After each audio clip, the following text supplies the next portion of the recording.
Sardar Patel educational institute સંચાલિત શ્રી ગગજીભાઈજી સુતરિયા પ્રાથમિક શાળામાં આજે આપણે ધોરણ 7માં સંસ્કૃત વિષયનો અભ્યાસ કરીશું. આજે આપણે તમારા પાઠ્યપુસ્તકમાં આપેલ પાઠ 5 યોજક તત્ર દુર્લભ, ત્યાં યોજક દુર્લભ છે, આ પાઠની સમજૂતી મેળવીશું અને ત્યારબાદ એનો સ્વાધ્યાય છે એ આપણે જોઈશું. વિદ્યાર્થી મિત્રો, આ પાઠમાં તમને પશુઓ છે એના સંવાદ દ્વારા કંઈક સમજાવવામાં આવ્યું છે કે કોઈ પણ મનુષ્ય છે કે કોઈ પણ પ્રાણી છે એની અંદર કોઈ પણ ખામી રહેલી હોય, દરેક પરિપૂર્ણ હોતું નથી, કંઈક ને કંઈક ખામી હોય જ છે, પણ એ ખામીને ન જોતા એના સારા ગુણો જોવા જોઈએ. બરાબર? તો આપણે પાઠને શરૂઆત કરીએ. એકઃ ઉષ્ટ્રઃ અસ્તિ. ઉષ્ટ્ર એટલે ઊંટ. એક ઊંટ છે. ઉષ્ટ્રઃ સ્વભાવેન વક્રઃ અસ્તિ. ઊંટનો સ્વભાવ વાંકો છે. ઉષ્ટ્રઃ સ્વભાવેન વક્રઃ અસ્તિ. ઊંટ સ્વભાવે વાંકું છે. સહ સર્વદા દોષમ એવ પશ્યતિ. તે હંમેશા દોષ જ જુએ છે. એક જંગલની અંદર ઊંટ રહે છે અને એ ઊંટ છે એ હંમેશા ખરાબ વસ્તુ જ, નેગેટિવિટી જેને આપણે કહીએ છીએ ઇંગ્લિશમાં, એ હંમેશા એ ખરાબ વસ્તુ જ જુએ. કોઈ ભી વ્યક્તિ હોય એનામાં ખરાબ દોષ કયો છે એવું જ એ જુએ છે. એકદા સહ વને અટતી. એકવાર તે જંગલમાં ફરી રહ્યો હતો. માર્ગે સહ વૃક્ષસ્ય ઉપરી એકમ શુકઃ પશ્યતિ. રસ્તામાં તેણે ઝાડ પર એક પોપટને જોયો. શુક એટલે પોપટ. હવે આ જે ઊંટ છે એ જંગલમાં ફરતો હતો. ફરતા ફરતા એને ઝાડ પર એક પોપટ દેખાયો. ઉષ્ટ્રઃ શુકયાય કથયતિ. ઊંટ પોપટને કહે છે, હે શુકઃ તવ ચંચુ વક્રા અસ્તિ. હે પોપટ, તારી ચાંચ વાંકી છે. શુકઃ લજ્જામ અનુભવતી. પોપટ શરમ અનુભવે છે. ઉષ્ટ્રઃ હસ્તિ અગ્રે ચલતી. ઊંટ હસે છે અને આગળ ચાલે છે. હવે ઊંટનો તો સ્વભાવ જ હતો કે બધાયનામાં દોષ જોવાનો. એ કોઈ સારી વસ્તુ જોઈ શકતો નહોતો. એટલે એણે શું જોયું? પોપટ જોયો. પોપટ જોયો એટલે એણે પોપટને શું કીધું કે પોપટ, તારી તો ચાંચ વાંકી છે. એટલે પોપટ શરમાઈ ગયો, એને શરમ લાગી. બધાની વચ્ચે આપણને કોઈ ખરાબ બોલે તો આપણને સ્વાભાવિક ખરાબ લાગે. પછી એ શરમ અનુભવે છે અને ઊંટ એના ઉપર હસવા લાગે છે અને આગળ ચાલે છે. માર્ગે સહ કુક્કુરમ પશ્યતિ. રસ્તામાં તે કૂતરાને જુએ છે. ઉષ્ટ્રઃ કુક્કુરાય કથયતિ. હે કુક્કુરમ તવ પુચ્છમ વક્ર અસ્તિ. હવે હસતો હસતો આગળ ચાલે છે. આગળ જતાં એને જેમ પોપટ મળ્યો હતો એવી રીતના કૂતરો મળે છે. અને આપણને બધાને ખબર છે કે કૂતરાની પૂંછડી હંમેશા વાંકી હોય. એટલે જ્યારે ઊંટ કૂતરાને જુએ છે ત્યારે એ કહે છે કે હે કૂતરા, તારી પૂંછડી તો વાંકી છે. કુક્કુરમ લજ્જામ અનુભવતી. કૂતરો શરમ અનુભવે છે. ઉષ્ટ્રઃ હસતી અગ્રે ચલતી. અને ઊંટ એના ઉપર પણ હસે છે અને આગળ ચાલે છે. માર્ગે બકઃ અસ્તિ. હવે આગળ ચાલે છે એટલે ત્યાં રસ્તામાં એને એક બકઃ એટલે બગલો, બરાબર, એને બગલો દેખાય છે. બકમ દ્રષ્ટવા ઉષ્ટ્ર વદતી. બગલાને જોઈને ઊંટ બોલે છે. તવ ગ્રીવા વક્રા અસ્તિ. તારી ગ્રીવા એટલે ડોક. તારી ડોક વાંકી છે. બગલો છે એ આપણે જોઈએ છીએ, બગલાની ડોક કેવી હોય? વાંકી હોય. બરાબર? એટલે બગલો છે એને જોઈને ઊંટ એને કહે છે કે તારી ડોક તો વાંકી છે. બકઃ ઉષ્ટ્રમ પ્રતિ પશ્યતિ અપી ન. બગલો ઊંટ તરફ જોઈ શકતો નથી. એ બગલાને એવું કહે છે કે તારી તો ડોક વાંકી છે. એટલે શરમનો માર્યો બગલો ઊંટની સામું પણ જોતો નથી. માર્ગે શૃંગાલહ મિલતી. આ ત્રણેયને એના દોષ બતાવીને એ હસતો હસતો આગળ ચાલે છે. આગળ ચાલતા ચાલતા એને રસ્તામાં એક શિયાળ મળે છે. શૃંગાલહ પૃચ્છતી, શિયાળ પૂછે છે, ઉષ્ટ્રભ્રાતઃ કથમ અસ્તિ? ઊંટભાઈ કેમ છો? સ્વાસ્થ્ય સમીચન વા? આરોગ્ય સારું છે ને? હવે જ્યારે એ આગળ ચાલે છે ત્યારે એને રસ્તામાં શિયાળ મળે છે અને શિયાળ એને સામેથી બોલાવે છે કે ઊંટભાઈ કેમ છો? તમારું સ્વાસ્થ્ય સારું છે ને? ઉષ્ટ્ર વદતી સ્વાસ્થ્ય સમીચનમ કિંતુ અન્યત કિમપી સમીચમન નાસ્તિ. હવે ઊંટ એને જવાબ આપે છે, આરોગ્ય સારું છે પણ બીજા કોઈનું સારું નથી. ઊંટ શું કહે છે કે મારું આરોગ્ય, મારું સ્વાસ્થ્ય તો બહુ સારું છે પણ બીજા કોઈનું સ્વાસ્થ્ય સારું નથી. શુકસ્ય ચંચુ વક્રા, કુક્કુરસ્ય પુચ્છમ વક્ર, બકસ્ય ગ્રીવા વક્રા. શું કહે છે કે પોપટની ચાંચ વાંકી છે, કૂતરાની પૂંછડી વાંકી છે અને બગલાની ડોક વાંકી છે. શૃંગાલ વદતી શિયાળ કહે છે, શુકસ્ય ચંચુ વક્રા કિંતુ સહ મનુષ્યવાણીમ વક્તુમ શક્નોતિ. હવે શિયાળ છે એને સામે જવાબ વાળે છે કે પોપટની ચાંચ વાંકી છે પણ તે માણસોની જેમ વાણી બોલી શકે છે. કુક્કુરસ્ય પુચ્છમ વક્ર કિંતુ સહ સ્વામી ભક્ત અસ્તિ.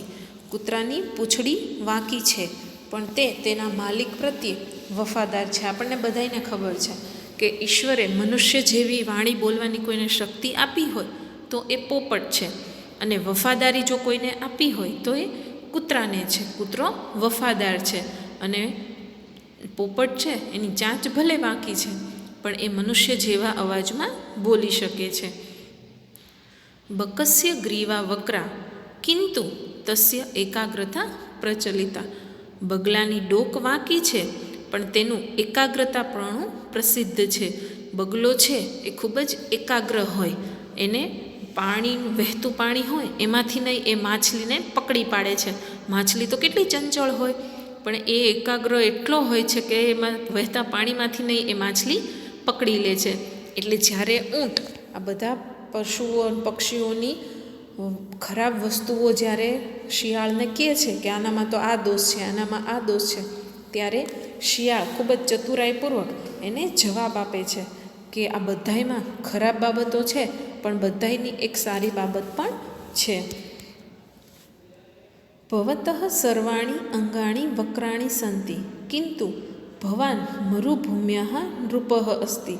હવે શું કહે છે કે તમારા તો બધા અંગો વાંકા છે. ભવતઃ એટલે તમારા, સર્વાણી અંગાણી બધા જ અંગો, વક્રાણી સંતિ વાંકા છે, કિંતુ પરંતુ ભવાન એટલે તમે, મરુભૂમ્યા, મરુભૂમ્યા એટલે રણ પ્રદેશ, નૃપઃ અસ્તિ રણ પ્રદેશના રાજા છો. એ શું કહે છે કે તમારા તો શરીરના બધા જ અંગો વાંકા છે પણ છતાંય તમે રણ પ્રદેશના રાજા છો.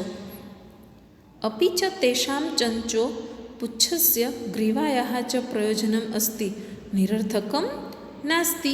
બીજું શું કહે છે એને તો કે તેમની ચાંચ, પૂંછડી અને ડોકનો ઉદ્દેશ્ય નકામો નથી. ઈશ્વરે એને ચાંચ વાંકી આપી છે, કૂતરાને પૂંછ વાંકી આપી છે અને બગલાને ડોક વાંકી આપી છે. એ નકામી નથી, બરાબર, એનો કોઈને કોઈ ઉદ્દેશ્ય છે.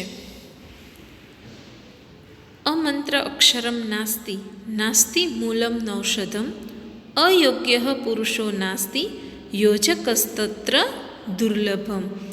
મંત્ર ન હોય એવો એક પણ અક્ષર નથી.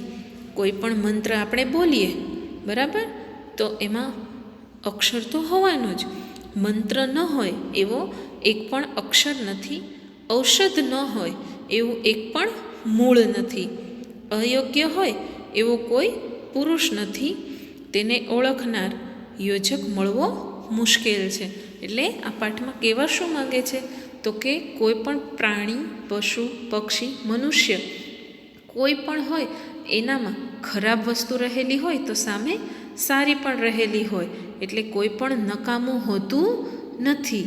બધાયમાં સારા ગુણો જોવા જોઈએ. બરાબર છે? તો આ પાઠને ઉપરથી આપણને પણ ખ્યાલ આવે કે હંમેશા લોકોના દુર્ગુણો જ જોવા ન જોઈએ, પણ એનામાં રહેલી સારી બાબતોને આપણે જોવી જોઈએ. બરાબર? તો આ આપણે પાઠનો અભ્યાસ કર્યો. હવે આ પાઠમાં સંધિ આવે છે, એ સંધિ આપણે જોઈ લઈએ. અમંત્રમ અક્ષરમ. અમંત્રમ અક્ષરમ. અમંત્રમ વત્તા અક્ષરમ. અમંત્રમ અક્ષરમ. મૂલમ નૌષધમ. મૂલમ વત્તા અનૌષધમ. મૂલમ વત્તા અનૌષધમ.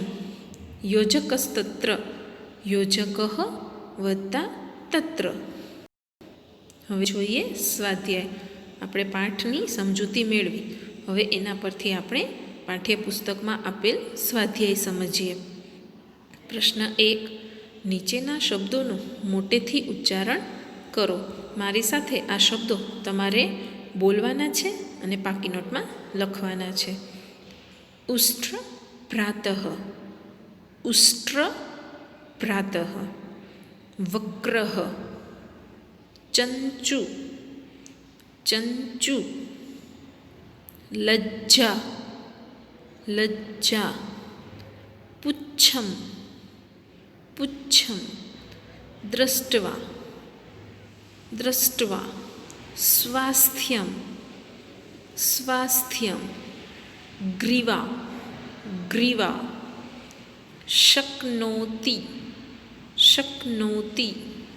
સ્વામી ભક્તઃ. સ્વામી ભક્તઃ. અમંત્રમ અક્ષરમ. અમંત્રમ અક્ષરમ. મૂલમ નૌષધમ. યોજકસ્તત્ર. હવે જોઈએ પ્રશ્ન 2. પાઠ વાંચીને નીચેના પ્રશ્નોના ઉત્તર સંસ્કૃતમાં આપો. હવે સંસ્કૃતમાં સવાલ છે, એનો ઉત્તર આપણે સંસ્કૃતમાં લખીશું. પહેલું છે, ઉષ્ટ્રઃ સ્વભાવેન કીદૃશ અસ્તિ. ઊંટ સ્વભાવે કેવો હતો? ઉષ્ટ્રઃ સ્વભાવેન વક્રઃ અસ્તિ. ઊંટ સ્વભાવે વાંકો હતો. વાંકો એટલે બધાયનું ખરાબ જોવે એ. ઉષ્ટ્રઃ સ્વભાવેન વક્રઃ અસ્તિ. બીજું છે, ઉષ્ટ્રઃ વૃક્ષસ્ય ઉપરી કમ પશ્યતિ. ઊંટે વૃક્ષની ઉપર શું જોયું? ઉષ્ટ્રઃ વૃક્ષસ્ય ઉપરી એકમ શુકમ પશ્યતિ. ઊંટે વૃક્ષની ઉપર એક પોપટ જોયો. ત્રીજું, ઉષ્ટ્રઃ શુકમ કિમ કથયતિ. ઉષ્ટ્રઃ શુકમ કિમ કથયતિ. ઊંટે પોપટને શું કહ્યું? ઉષ્ટ્રઃ શુકાય કથયતિ. હે શુકઃ તવ ચંચુ વક્રા અસ્તિ. ઊંટે કહ્યું, હે પોપટ, તારી ચાંચ વાંકી છે. ઉષ્ટ્રઃ શુકાય કથયતિ. હે શુક તવ ચંચુ વક્રા અસ્તિ. ચોથું, કસ્ય પુચ્છમ વક્રમ અસ્તિ. કોની પૂંછ વાંકી છે? કુક્કુરસ્ય પુચ્છમ વક્રમ અસ્તિ. કૂતરાની પૂંછડી વાંકી છે. પાંચમું, કહ મનુષ્યવાણી વક્તુમ શક્નોતિ. કસ્ય ગ્રીવા વક્રા. કોણ મનુષ્યવાણી બોલી શકે છે અને કોની ડોક વાંકી છે? શુકઃ મનુષ્યવાણી વક્તુમ શક્નોતિ. પોપટ મનુષ્યની વાણી બોલી શકે છે. બકસ્ય ગ્રીવા વક્રા અસ્તિ. બગલાની ડોક વાંકી છે. છઠ્ઠું, કહ મરુભૂમ્યાઃ નૃપઃ અસ્તિ. કોણ રણપ્રદેશનો રાજા કહેવાય છે? ઉષ્ટ્રઃ મરુભૂમ્યાઃ નૃપઃ અસ્તિ. ઊંટ રણપ્રદેશનો રાજા કહેવાય છે. કસ્ય સ્વામી ભક્તઃ પ્રચલિતા. કોની સ્વામી ભક્તિ પ્રચલિત છે? કુક્કુરસ્ય સ્વામી ભક્તિ પ્રચલિતા.